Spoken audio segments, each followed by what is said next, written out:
মৌখিক পৰীক্ষা ডিসেম্বৰ মাহত অনুষ্ঠিত হ'ব নৱেম্বৰ মাহত তৃতীয় বৰ্গৰ যি পৰীক্ষা আছিল তাৰ ফলাফল দিয়া হ'ব তাৰ পিছতে তৃতীয় বৰ্গৰ স্কিল পৰীক্ষা বুলি কয় আৰু চতুৰ্থ বৰ্গৰ মৌখিক পৰীক্ষা সেয়া অনুষ্ঠিত হ'ব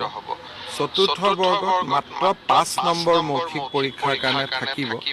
আৰু বাকি মুখ্যতঃ লিখিত পৰীক্ষাৰ ফলাফলে তেওঁলোকৰ ভাগ্য নিৰূপণ কৰিব মৌখিকত মাত্ৰ 5 নম্বৰ থাকিব এটা পদবীৰ